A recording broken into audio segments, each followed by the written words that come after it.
ओ ऐसी जिंदगी होगी, हर तरफ खुशी होगी, इतना प्यार दूंगा तुझे ऐ मेरे सनम, इतना प्यार दूंगा तुझे ऐ मेरे सनम। अब न कोई गम होगा, ना ये प्यार कम होगा, साथी मेरे तुझको मेरे सर की है कसम, साथी मेरे तुझको मेरे सर की है कसम। एक दूजे को आजमाना है, हद से गुजर जाना है। हेलो दोस्तों, स्वागत है आप सभी का आपके अपने YouTube चैनल STC GSL पर। मैं हूं गुलशन कुमार और आज मैं आप लोगों को बायोलॉजी में ह्यूमन डाइजेस्टिव सिस्टम पढ़ाने जा रहा हूं, जिसमें कि ये पार्ट 3rd वीडियो होगा और आप लोगों को ह्यूमन डाइजेस्टिव सिस्टम के बारे में बताया जाएगा। दोस्तों, ह्यूमन डाइजेस्टिव सिस्टम के बारे में मैं आप लोगों को यहाँ पर बताने जा रहा हूँ। अगर आपने हमारा 1st और 2nd वीडियो नहीं देखा है तो आप हमारे चैनल पर जाकर के उस वीडियो को देख सकते हैं। तो आइए मैं आप लोगों को इस वीडियो के बारे में आपको ह्यूमन डाइजेस्टिव सिस्टम के बारे में बता देता हूँ। दोस्तों, तो अगले क्लास में मैंने अमाशय तक देखा था। सबसे पहले होता क्या, जैसे हम लोग भोजन लेते हैं, पाचन की क्रिया स्टार्ट होती है मुख गुहा से। मुख गुहा में गया भोजन और मुख गुहा में होती है लार ग्रंथि। लार ग्रंथि से लार निकलती है, सलाइवा निकलती है, सलाइवा भोजन में मिलती है और उसमें लाइसोजाइम एंजाइम होती है जो क्या करती है, कीटाणुओं को मार देती है। और फिर टाइलिन होती है, डायस्टेज होता है जो भोजन को अम्लीय माध्यम प्रदान करता है और फिर स्टार्च का पाचन करता है। और एक म्यूकस होता है जो भोजन को चिपचिपा बनाता है। और ये 3 जोड़ी लार ग्रंथि मुख गुहा में होती है। फिर क्या होता है, भोजन वहां से आगे की ओर निकल जाता है। आगे की ओर निकलता है जैसे ही तो भोजन पहुंचता है ग्रसनी में। ग्रसनी में पहुंचता है ग्रास नली में, जिसका नाम होता है फूड पाइप या फिर ओइसोफेगस बोलते हैं। ओइसोफेगस, वहां पर पाचन की क्रिया होता ही नहीं है। वहां पर भोजन की धकेलने की एक प्रवृत्ति पाई जाती है जिसे पेरिस्टेसिस कर्मानुकुंचन कहते हैं। तो कर्मानुकुंचन होता है, फिर भोजन पहुंच जाता अमाशय में। अमाशय में पहुंच जाता। अमाशय के 3 भाग होते हैं। अमाशय का जो ऊपरी भाग होता है दोस्तों, वह कहलाता कार्डियक, और बीच वाला भाग कहलाता फंडिक, और सबसे नीचे वाला भाग होता है पाइलोरिक होता है। और ये फंडिक में एगो कांटा नुमा संरचना पाया जाता है। उस कांटे नुमा संरचना को रुजी कहा जाता है। उस कांटे नुमा संरचना को क्या कहा जाता है दोस्तों? रुजी कहा जाता है। तो इस यहाँ तक मैंने आप लोगों को बता दिया था। अभी मैं शॉर्ट में एक्सप्लेन कर दिया इन सभी को। अब मैं आप लोगों को उससे आगे बताऊंगा। जैसे दोस्तों भोजन अमाशय से आगे निकलता है, भोजन अमाशय से निकलेगा तो इस नली से होते हुए कहाँ चली आएगी? इसे बोलते हैं स्मॉल इंटेस्टाइन। स्मॉल इंटेस्टाइन में चली आएगी। स्मॉल इंटेस्टाइन को छोटी आंत बोलते हैं या फिर क्षुद्रांत बोलते हैं। क्या बोलते हैं? क्षुद्रांत बोलते हैं। ये हो जाएगी स्मॉल इंटेस्टाइन। स्मॉल इंटेस्टाइन के 3 भाग होते हैं। देख लीजिए, मैंने लिख दिया स्मॉल इंटेस्टाइन छोटी आंत। इसके कितने भाग होते हैं? 3 भाग होते हैं। पहला भाग दोस्तों डोडेनम कहलाता है। क्या कहलाता है? डोडेनम। याद रखिएगा, पहला भाग इसका छोटी आंत का डोडेनम कहलाता है। और इस डोडेनम से 2 प्रकार का हार्मोन निकलता है। पाचक एंजाइम एक भी नहीं निकलता है। कोई भी एंजाइम निकलता ही नहीं है। तो सिर्फ क्या निकलता? हार्मोन निकलता है। कौन कौन सा हार्मोन निकलता है? याद रखिएगा, कोलेसिस्टेकाइनिन। क्या निकलता है? कोलेसिस्टेकाइनिन। और दूसरा वाला हार्मोन जो होता है उसका नाम होता है सेक्रेटिन। क्या नाम होता है? सेक्रेटिन। याद रखिएगा दोस्तों, एक होता है कोलेसिस्टेकाइनिन और एक होता है सेक्रेटिन। तो 2 प्रकार का हार्मोन निकलता है, कोलेसिस्टोकाइनिन और एगो सेक्रेटिन। तो कोलेसिस्टोकाइनिन जो होता है दोस्तों, अब आइए मैं आप लोगों को कोलेसिस्टोकाइनिन के बारे में बता देता हूँ। कोलेसिस्टोकाइनिन ये जो होता है ये डोडेनम से निकलता है। डोडेनम को हिंदी में बोलते हैं गरहनी बोलते हैं। क्या बोलते हैं? गरहनी। तो कोलेसिस्टोकाइनिन यह एक प्रकार का हार्मोन है। क्या है? एक प्रकार का हार्मोन है। उसके बाद दोस्तों ये हार्मोन क्या करता है? पित्ताशय। पित्ताशय का मतलब ये लीवर से जुड़ी होती है। देखिए यहाँ पर इस फिगर को देखिए, ये जो छोटी आंत है, छोटी आंत से जुड़ी हुई एक ये बड़ी आंत हो गई। और इसके दाहिने साइड में, हमारे दाहिने साइड में इधर जो होती है लीवर होती है। तो यहाँ पर क्या होता है? अमाशय के बगल में दाहिने साइड में यहाँ पर लीवर होती है। लीवर जो होती है, लीवर क्या करती है? पीत का निर्माण करती है। बाइल जूस का निर्माण कौन करता है? लीवर करता है। और लीवर जो होता है दोस्तों, लीवर बाइल जूस पीत रस का निर्माण करता है, लेकिन वो पीत रस जमा कहाँ रहता है? स्टोर में। स्टोर जो होता है वह गाल ब्लाडर में। कहा? गाल ब्लाडर में। गाल ब्लाडर को हिंदी में बोलते हैं पित्ताशय। क्या बोलते हैं? पित्ताशय। तो कोलेसिस्टेकाइनिन जो होता है ये एक प्रकार का हार्मोन है जो पित्ताशय अर्थात गाल ब्लाडर को पीत रस अर्थात बाइल जूस, पीत रस अर्थात बाइल जूस के लिए उत्तेजित करता है। बाइल जूस के लिए क्या करता है? पीत रस के लिए उत्तेजित करता है। याद रखिएगा दोस्तों, यहाँ पर क्या करता है? उत्तेजित करता है। पीत रस के लिए इसे क्या करता है? उत्तेजित करता है। कौन करता है? कोलेसिस्टेकाइनिन पीत रस के लिए उत्तेजित करता है। अब दोस्तों ये पीत रस जो होता है ना, ये होता है हल्का क्षारीय प्रकृति का, स्वभाव का होता है। अब ये भोजन जैसे ही छोटी आंत में, अमाशय से चलकर छोटी आंत में पहुंचता है, जैसे भोजन अमाशय से चलकर इस छोटी आंत में पहुंचता है तो छोटी आंत नखरा स्टार्ट कर देता। कैसे? अब जैसे अमाशय गया, अमाशय से भोजन निकला छोटी आंत में, छोटी आंत बोला नहीं नहीं नहीं नहीं, हमसे नहीं होने वाला है। क्या नहीं होने वाला? हम अम्लीय भोजन का पाचन करेंगे ही नहीं। अम्लीय भोजन का ही पाचन करेगा नहीं, और यहाँ से अम्लीय भोजन का पाचन नहीं करेगा तो भोजन को क्षारीय बनाने के लिए कौन आएगा? तो भोजन को क्षारीय बनाने के लिए झट से यहाँ से डोडेनम जो होता है, दो प्रकार का हार्मोन निकलता है। एक निकलता है कोलेसिस्टेकाइनिन और एक निकलता है सेक्रेटिन। कोलेसिस्टेकाइनिन जो होता है वह लीवर को उत्तेजित कर देता है पीत रस बनाने के लिए। वो पीत रस बनाता है और पित्ताशय में जमा रहता है वो पीत रस। वहां से पीत रस जो होता है बाइल जूस निकलता आगे की ओर बढ़ता है। तो जैसे ही पीत रस वहां से बढ़ता है, इसी प्रकार क्या होता है आगे सेक्रेटिन, एक और हार्मोन निकलता है सेक्रेटिन। सेक्रेटिन जो दोस्तों क्या करता है? सेक्रेटिन ये भी एक प्रकार का हार्मोन है जो अग्नाशय, याद रखिएगा अग्नाशय जो होता है वह लेफ्ट साइड होता है, पेट के बाएं साइड होता है, यहाँ पर होती है। तो ये देख लीजिए क्या अग्नाशय है, पैंक्रियाज इसे इंग्लिश में बोलते हैं, याद रखिएगा पैंक्रियाज। क्या बोलिएगा इसे?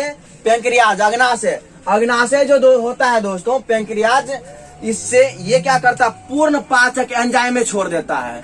पूर्ण पाचक एंजाइम अर्थात जहां की भोजन का पूरी तरह से पाचन हो जाएगा। तो ये जो होता है दोस्तों सेक्रेटिन नामक हार्मोन होता है जो अग्नाशय को उत्तेजित करता है। अग्नाशय क्या करता है? जैसे अग्नाशय उत्तेजित हुआ तो अग्नाशय क्या करता है? पूर्ण पाचक एंजाइम छोड़ता है। कौन सा एंजाइम?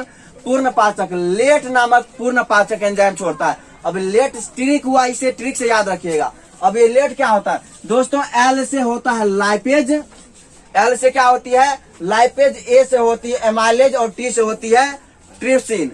लाइपेज, एमाइलेज और ट्रिप्सिन, इसे लेट नामक ट्रिक से याद रखिएगा। लाइपेज, एमाइलेज और ट्रिप्सिन ये तीन तरह की हार्मोन एंजाइम निकलते, क्या निकलते हैं? एंजाइम निकलते हैं जो पाचन क्रिया में मदद करते हैं। अब ध्यान दीजिएगा, ये जो यहाँ पर बाइल जूस बना था ना, बाइल जूस किस प्रकृति का है? कौन सी स्वभाव का है? क्षारीय स्वभाव का। जो भोजन आ रहा हुआ किस स्वभाव का है? अम्लीय स्वभाव का। तो यहाँ पर जो बाइल जूस होता है ना, भोजन को क्षारीय माध्यम प्रदान करता है। कौन सा माध्यम? क्षारीय माध्यम प्रदान करता है। अब यहाँ पर लाइपेज, एमाइलेज और ट्रिप्सिन ये तीन एंजाइम होते हैं और ये तीनों एंजाइम क्या करेंगे? तीनों एंजाइम मिलकर पाचन क्रिया में भाग लेते हैं। दोस्तों यहाँ जो लाइपेज बनता है ना, लाइपेज ये क्या है? एंजाइम है। कहाँ से निकलता है? अग्नाशय से निकलता है, याद रखिएगा। पूरी तरह से पाचन करने वाला यही एंजाइम है। पूछ देगा आपसे, बताइए कि पूर्ण पाचक एंजाइम कौन छोड़ता है? तो बताइएगा अग्नाशय, पैंक्रियाज। पूर्ण पाचक एंजाइम का स्रावन कहाँ से होता है? अग्नाशय से होता है, पैंक्रियाज से होता है। दोस्तों लाइपेज, लाइपेज जो होता है यह वसा का पाचन करता है। वसा क्या होता है? फैट या फिर लिपिड का भी पाचन करता है। अब देख लीजिए वसा जो होता है ना, जैसे घी, क्रीम वगैरह सब होता है, उसमें टच करके देखिए वो चिपचिपा पदार्थ होता है जो वसा होती है, जिसके शरीर में दोस्तों वसा की मात्रा बढ़ जाती है तो उसका होता है, उसके शरीर में चर्बी की मात्रा बढ़ जाती है। महिला लोगों में जो होता है ना, वसा की मात्रा अधिक होती है। वसा की मात्रा अधिक होने पर देखिएगा यहाँ पर और इस जगह पर कमर के पास उसका जो मांस होता है, मसल्स होता है, उलोधर जाता है, लटक जाता है। महिला लोगों में ऐसा होता है। तो आप समझ सकिएगा उसमें क्या होता है? चर्बी की मात्रा जो होती है अधिक होती है। क्यों? क्योंकि उसमें फैट की मात्रा अधिक, और फैट जिसमें अधिक होगा वो चर्बी आ जाता है। जैसे आप लोग बकरा देखे होंगे ना, बकरा में चर्बी की मात्रा अधिक होता है, उसके पीछे वाला भाग में जो होता है मांस लटका रहता है। तो आप समझ सकते हैं। तो बसा अर्थात बसा का पाचन, फैट का पाचन क्या होता है, कौन करता है, लाइपेज करता है, लिपिड करता है। अब हम एक बार क्या हो रहा था, एक बार हम मार्केट गए थे, तो मार्केट गए थे मतलब आदमी बहुत छोटा था, आदमी छोटा था, एक आदमी था इतना छोटा था, उसकी पत्नी तो वो भी इतनी छोटी थी, लेकिन आप उसकी तुलना कीजिएगा ना मोटाइयों में, तो मोटाइयों में उस बहुत ज्यादा मोटी थी, इतनी इतनी मोटी और मोटा था, मतलब दोनों की जोड़ी गजब थी। तो उसमें क्या हुआ था, दोनों के शरीर में इस जगह पर जो था और बाकी जगह भी समझ लीजिए, आप समझ सकते हैं, वहां पर क्या थी कि उसकी जो फैट की मात्रा अधिक थी, फैट की मात्रा अधिक होने के कारण चर्बी अधिक लटक जाता है। तो आप समझ पाए होंगे। उसके बाद दूसरा लाइपेज होता है, लाइपेज किसका पाचन करता है, बसा का, किसका करता है, बसा का। दूसरा होती एमाइलेज, एमाइलेज दोस्तों स्टार्च का पाचन करता है। स्टार्च के बारे में मैंने बता दिया। स्टार्च क्या होती है, मंड, हिंदी में क्या बोलते हैं, इसे मंड बोलते हैं या फिर चोकर बोलते हैं। तो आप समझ पाए होंगे, स्टार्च एक प्रकार की कार्बोहाइड्रेट होती है, इसे हिंदी में मंड बोलते हैं। मंड अर्थात चोकर। आप लोग देखे होंगे गेहूं के छिलका को ऊपर से छील लीजिए, गेहूं को ऊपर से छील लीजिए, जो उसका जो छिलका बच जाएगा ना दोस्तों, वही क्या कहलाएगा, चोकर। आपकी मम्मी लोग जब आटा चालती होगी, चाहे आप लोग भी जब आटा चाले होंगे तो देखे होंगे, आटा चाल दिए तो मैदा नीचे गिर गया, ऊपर में क्या हो जाता है, छिलका बच जाता है। वही छिलका जो होता है दोस्तों चोकर कहलाता है, स्टार्च होता है। और उसी का पाचन कौन करता है, एमाइलेज। कौन करता है, एमाइलेज करता है, याद रखिएगा। उसके बाद आता है ट्रिप्सिन। दोस्तों ट्रिप्सिन जो होता है, याद रखिएगा, ट्रिप्सिन जो होता है यह भी पूर्ण पाचक एंजाइम होता है। यह ट्रिप्सिन नामक पूर्ण पाचक एंजाइम जो होता है, यह क्या करता है, अब याद कीजिए, ये रेनिन और पेप्सिन नामक एंजाइम निकला था। कहाँ से निकला था, ये रेनिन एवं पेप्सिन नामक जो एंजाइम निकलता है वह जठर ग्रंथि, गैस्ट्रिक ग्लैंड से निकलता है, जो अमाशय में होती है। यह सेकेंड वीडियो में बताया गया है, डाइजेस्टिव सिस्टम के सेकेंड पार्ट में बताया गया है। आप वहां जाकर के सेकेंड वीडियो देख लीजिए, प्लेलिस्ट बना हुआ है, जिससे कि आपको अच्छी तरह से ये बातें समझ में आएगी। तो आप याद रखिएगा कि ये जो होती है ना रेनिन और पेप्सिन, कहाँ से निकलती है, रेनिन और पेप्सिन नामक एंजाइम दोस्तों वह जठर ग्रंथि से निकलती है, गैस्ट्रिक ग्लैंड से, जिसे जठर रस के नाम से जाना जाता है। उसमें जो पेप्सिन होता है ना, वो पेप्सिन क्या करती है, दूध में जो प्रोटीन होता है ना, प्रोटीन को पेप्टोन में चेंज कर देता है। किसमें, प्रोटीन को पेप्टोन में चेंज कर देता है, याद रखिएगा। अब वही पेप्टोन को, ट्रिप्सिन जो है ना, पेप्टोन को पेप्टाइड में चेंज कर देता है। किसमें, पेप्टाइड में चेंज कर देता है। उम्मीद है आप लोग यहाँ तक समझ पाए होंगे। अब अग्नाशय की ये बात होगी। अग्नाशय पेंक्रियाज होती है दोस्तों, ये एक प्रकार की ग्रंथि, याद रखिएगा। पेंक्रियाज जो एक प्रकार की ग्रंथि है, जिससे कि एंजाइम भी निकलते हैं और हार्मोन भी निकलते हैं। एंजाइम में तो ये सब निकलता ही, मैं बता देता हूँ आप लोग हार्मोन कौन कौन सा निकलता है। एक हार्मोन होता है ग्लूकागोन, याद रखिएगा। कौन सा हार्मोन होती है, ग्लूकागोन। ये मैं जब आपको ग्लैंड पढ़ाऊंगा ना, ग्रंथि पढ़ाऊंगा तो उसमें बताऊंगा कैसे हार्मोन होती है, ये किस पर कहाँ से कौन सी हार्मोन निकलती है। उसके बाद दोस्तों दूसरा हार्मोन आप लोगों ने सुना होगा नाम, इंसुलिन का। इंसुलिन के कमी से कौन सा रोग होता है, इंसुलिन के कमी से डायबिटीज होती है, याद रखिएगा। तो इंसुलिन जो होता है वो भी कहाँ से निकलता है, पेंक्रियाज से। एक बात और याद रखिएगा, भूलिएगा नहीं कि जहां से एंजाइम निकलेगा और जहां से हार्मोन, एंजाइम एवं हार्मोन जहां दोनों से निकल रहा है, दोनों निकल रहा है जहां से, वह होता है मिश्रित ग्रंथि, मिक्स्ड ग्लैंड के नाम से वो जाना जाता है। तो आप यहाँ तक समझ पाए होंगे। तो आइए अब हम लोग आगे की बढ़ते हैं। तो एक बार फिर से हम बता देते हैं, स्मॉल, इसके 3 भाग होते हैं छोटी आंत का। एक होता है डोडेनम, जेजेनम और इलियम। डोडेनम से कोलेसिस्टेकाइन निकलता है, फिर सेक्रेटिन निकलता है। और कोलेसिस्टेकाइनिन दोस्तों ये किसे उत्तेजित करता है, लीवर को। लीवर क्या करता है, पीत रस को बनाता है, याद रखिएगा। पित्ताशय कभी भी पीत रस का निर्माण नहीं करता है, पीत रस का निर्माण करता है लीवर। लेकिन वही पीत रस बाइल जूस जो होती है वह जमा होती है, कहाँ पर जमा होती है, गाल ब्लाडर में। कहाँ पर, गाल ब्लाडर में। गाल ब्लाडर को हिंदी में बोलते हैं पित्ताशय। क्या बोलते हैं, पित्ताशय। एक बात और याद रखिएगा, वो जो पीत होती है ना, पीत होती है वो क्षारीय प्रकृति की होती है। किस प्रकृति का, क्षारीय प्रकृति का होता है। तो बाइल जूस का निर्माण करता है। ये बाइल जूस जो होता है भोजन को क्षारीय माध्यम प्रदान देता है, दोस्तों उसके बाद सेक्रेटिन होता है, ये हार्मोन है, उत्तेजित करता है किसे, उत्तेजित करता है ये पैंक्रियाज को। पैंक्रियाज से पूर्ण पाचक एंजाइम निकलता है, मैंने इसके बारे में समझा दिया। अब आइए आगे बताता हूँ दोस्तों। दूसरा भाग जो है स्मॉल इंटेस्टाइन का, छोटी आंत का, क्षुद्रांत का, वो दूसरा भाग है जेजेनम। जेजेनम कुछ नहीं करता, बस ये वाला जो भाग देख रहे हैं बीच का भाग, ये वाला भाग जो होता है दोस्तों, ये क्या कहलाता है, जेजेनम। याद रखिएगा, जेजेनम कहलाता है। ये जेजेनम कुछ नहीं करता है, बस और बस भोजन को फैलने के लिए जगह देता है। जैसे भोजन गया, इसमें एक भाग होती है जेजेनम की, वह जेजेनम को क्या करता है, भोजन को फैलने के लिए जगह देता है। याद रखिएगा, भोजन को फैलने के लिए जगह कौन देता है, जेजेनम देता है। और तीसरा भाग जो तो यहाँ पर लिखा गया भोजन को फैलने का जगह देता है, भोजन को फैलने का जगह कौन देता है, जेजेनम देता है। उसके बाद दोस्तों तीसरा भाग होता है छोटी आंत का, इलियम। कौन सी भाग होती है, इलियम। इस सबसे अंतिम भाग है और सबसे महत्वपूर्ण भाग है। और इसी इलियम में दोस्तों ये अंतिम भाग है, यहाँ पर भोजन ना पूरी तरह से पच ही जाता, कुछ नहीं बचेगा यहाँ के बाद। ये इलियम जो होता है छोटी आंत का सबसे अंतिम भाग होता है, यहाँ भोजन का पूर्ण पाचन हो जाता है। यहाँ पर भोजन पूरी तरह से पच जाता, कुछ नहीं बचता। यहाँ पर पूछ देगा कि आपको पूछ देगा कि भोजन पूरी तरह से कहाँ पचता है, अर्थात पूर्ण रूप से भोजन का पाचन कहाँ होता है। तो याद रखिएगा कि पूर्ण रूप से भोजन का पाचन होती है छोटी आंत। और छोटी आंत में कहा, इलियम में। कहा, छोटी आंत के कहा, इलियम में होती है। तो छोटी आंत का इलियम में होता है दोस्तों, याद रखिएगा। और इस छोटी आंत में यहाँ देखिएगा ना, जैसे इसमें देखिएगा ये जो छोटी आंत हो गई ना, यहाँ पर एक इस तरह की छोटा छोटा सा इस तरह की उंगली नुमा संरचना पाई जाती है, उंगली नुमा संरचना पाई जाती है। उस उंगली नुमा संरचना को दोस्तों भिलाई कहा जाता है। उंगली नुमा संरचना को क्या कहा जाता है, भिलाई कहा जाता है।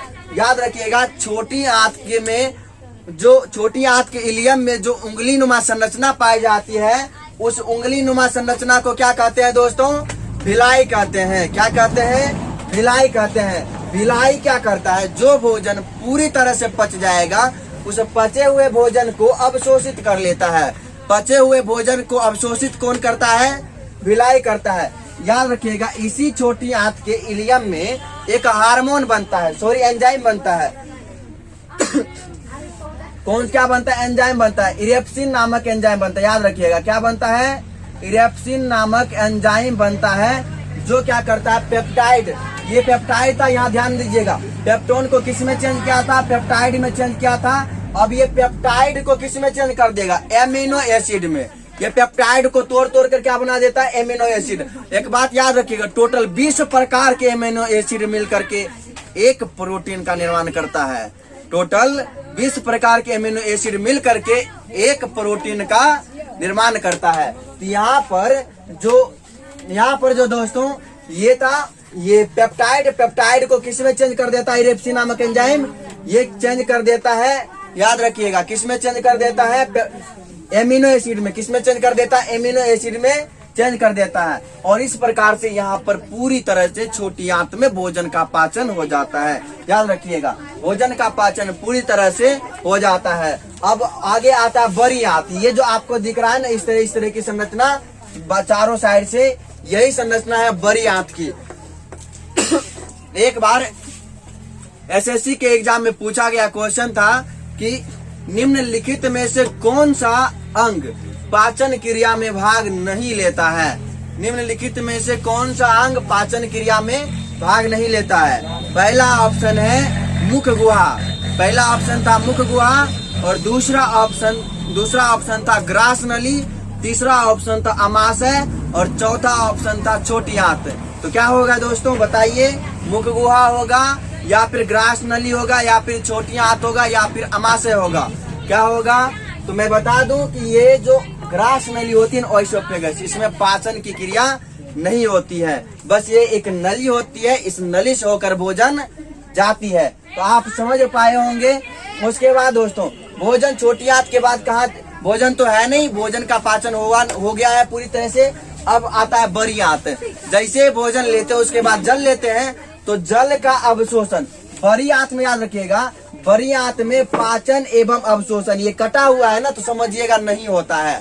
तो बड़ी आंत में पाचन एवं अवशोषण नहीं होता है। बड़ी आंत में पाचन एवं अवशोषण नहीं होता है। तो होता क्या है, बड़ी आंत में सिर्फ और सिर्फ जल का अवशोषण होता है। किसका होता है? जल का एब्सॉर्प्शन, एब्सॉर्प्शन ऑफ वाटर, जल का अवशोषण होता है, याद रखिएगा। और एक बात और, हाँ, बड़ी आंत को प्रत्येक भाग को कोलोन कहा जाता है। क्या कहा जाता है? कोलोन कहा जाता है। टेक्निकल भाषा में क्या कहते हैं? इसे कोलोन कहते हैं। एक बात याद रखिएगा, बड़ी आंत जब ऊपर की ओर जाती, नीचे से ऊपर की ओर, इधर की ओर जाएगी तो इसे कहते हैं असेंडिंग कोलोन। कौन सा कोलोन बोलते हैं? Ascending colon. जब इधर से इधर की राइट की ओर मुड़ जाएगा, लेफ्ट टू राइट, तो यह कहलाती है ट्रांसवर्स कोलोन। कौन सा कोलोन? नीचे से ऊपर गए तो असेंडिंग कोलोन, फिर इधर आए तो ट्रांसवर्स कोलोन, फिर ऊपर से नीचे आए तो descending colon. Ascending colon, transverse colon और डिसेंडिंग कोलोन। और फिर इधर मुड़ जाते हैं, जैसे इधर मुड़ जाते हैं तब यह कहलाता है सेगमॉइड कोलोन। कौन सा कोलोन? सेगमॉइड कोलोन कहलाता है। और यहाँ पर होती है रेक्टम। रेक्टम होती है, क्या होती है दोस्तों? रेक्टम होती है, याद रखना क्या होती है? रेक्टम होती है। रेक्टम का मतलब क्या होता है? मलाशय। रेक्टम का मतलब क्या होता है? मलाशय। ये मलाशय क्या होती है? ये मल होती है। जैसे हम लोग भोजन लेते हैं तो पचा हुआ भोजन, अवशिष्ट पदार्थ जो बच जाता है, अनपच भोजन, वह क्या बन जाता है? कचरा बन जाता है, वह मल बन जाता है। वह मल के रूप में कहाँ जमा रहती है? मलाशय में जमा रहती है। कहाँ जमा रहती है? मलाशय में जमा रहती है। और फिर वह एनस के माध्यम से, इसी एनस के माध्यम से, गुदा के माध्यम से निकल जाता है शरीर के बाहर उत्सर्जी पदार्थों के रूप में। मैं आप लोगों को बताऊंगा एक्सक्रीटरी सिस्टम के बारे में भी, उत्सर्जी तंत्र के बारे में, हमारे शरीर में जो होती है उत्सर्जी अंग होती है, उसके बारे में भी मैं बताऊंगा इस प्रकार से। और हाँ, इधर बच गया है, ये लीवर बच गई है, और पेंक्रियाज तो हो ही गया, लीवर बच गया है। और उसके बाद ये पित्ताशय बच गया, गाल ब्लैडर, जिसके बारे में मैं स्पेशल वीडियो बना करके लीवर के बारे में और पित्ताशय के बारे में बना करके डाल दूंगा, और आप समझ पाइएगा इन सारी वीडियो को। आप पूरा डाइजेस्टिव सिस्टम को डिटेल से जान चुके हैं। आपको अगर ये वीडियो अच्छा लगा हो तो लाइक करें, शेयर करें। आज के लिए बस इतना ही दोस्तों, मिलते हैं फिर नेक्स्ट वीडियो में। जय हिंद।